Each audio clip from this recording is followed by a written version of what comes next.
It's my feel-good breakfast show.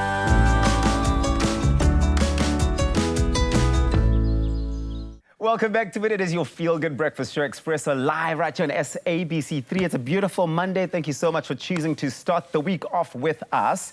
Now, we all know there are many moments in life when we need to make a good impression, and sometimes we need a few tips to get us through those tricky situations. Now, we've seen the presenter search on 3 contestants have their time to shine with presenting, but you can also have a time to shine in your everyday life with Orbit Gum. We've got you covered. If you're wondering what the best way to ask your crush out is, then you're sorted. We've got clinical psychologist Asha Dullabh here to give us some tips on how you can take that first big step and take the plunge no matter how old you are, whether you're 13 like when Princess had her first crush, or 15 like I was, or even 40, or it doesn't matter. Asha, so good to have you here. Man, Great to be this is such a cute topic. It's so sweet. I'm getting butterflies in my stomach just thinking about it. I think there is not a human being out there who hasn't had a crush at some point on someone. Some of us let that crush build for years before we build up, or never, in fact, build up the courage to actually go and ask.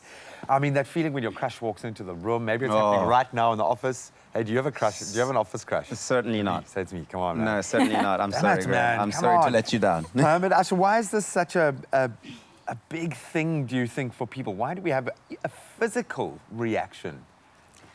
Well, certainly we have all been crushed by a crush before in our lives. We have experienced that. So a crush is a very bodily experience. We feel it in our gut. It's something that's not only in the mind, but in the body. So that is why we have these butterflies in our tummy. It's a feeling it's an experience of extreme emotions. We on the one hand excited, but on the other hand, we are so fearful and we are so full of nerves. But it's a beautiful experience, having a crush. I mean, if life could only be a crush, it's a beautiful It can feel really good, hey? I feel like I'm crushing on the Springboks.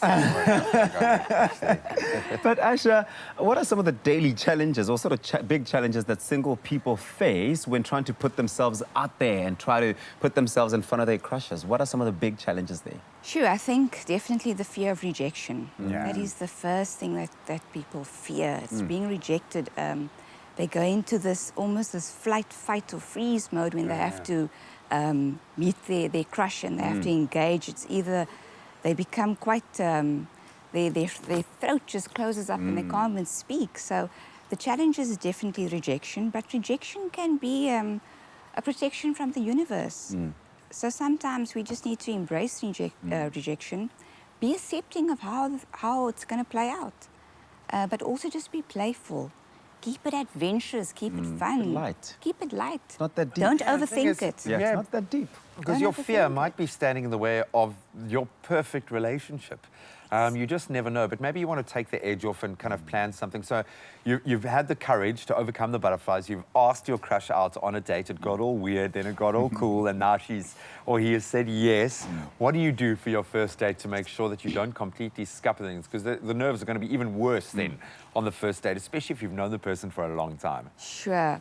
So I think just keep it natural. Think about it as you're going out on a first date. So where would you take a good friend? But let's also just stay in vogue. Let's do coffee shops. Why do you think there's so many coffee shops around? The more crushes we have, the more coffee shops we have. So let's embrace the beauty of all the coffee shops. And the more, as I say, the more coffee shops, the more relationships, the more crushes, the more marriages, the more divorces. Yeah. So let's just blame it on the coffee shops. We're getting really excited. But yeah, keep it natural. Keep it chilled. Cool. But you go on a few dates, right? And you keep it chill, and you go on a few dates, and maybe you go on a date over here, a date over there, a date everywhere, and it doesn't work out quite the way you expect. What sort of effects can that have on someone who's single and really just looking to achieve their crush?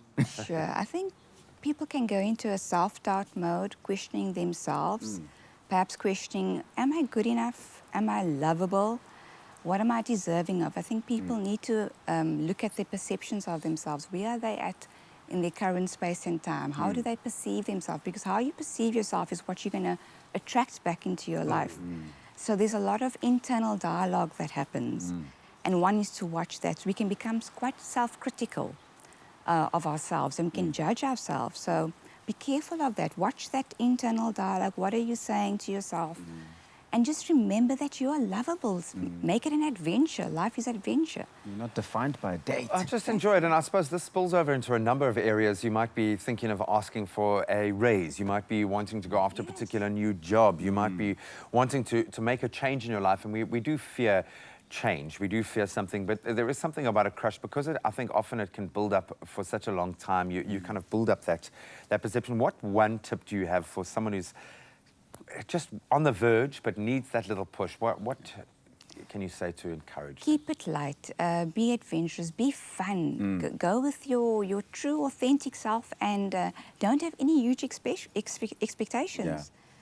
Accept the outcome just the way it is, but just remember the adventure in it. It's a complete adventure, so enjoy it. Sorry, I just wanted to add to that quickly before we run out of time. What if they do say no and you've got to continue working with them? Sure, that's a bit tricky, but use the no as an advantage. See it as a positive. Reflect on it rather than becoming reactive, or reflect on the no and persevere. Why not? Don't give up. Try again, man. Try again. Why not? Try again. Make a light joke out of it every now and again in the office and say, still have a crush on you. Without being a creep, obviously. Find the humor in it. Try again tomorrow, and again the next day, and again the next day. Maybe not that many times, because it can get a little bit otherwise. No, that's really cool. Asha, thank you so much. Hopefully you are feeling inspired to go out there and step into the limelight. Put your best foot forward. It's time for you to shine with Orbit Gum. And remember, of course, to watch our presenter search on 3, the Expresso edition finalists embracing their time to shine on Wednesday evening, 7:30 p.m. on SABC 3, where this week we will finally find out who has really shone and who will be joining our Feel Good Breakfast Show team. There are 2 spots available. Who will take them? It's your time to shine with Presenter Search on 3 and Orbit Gum.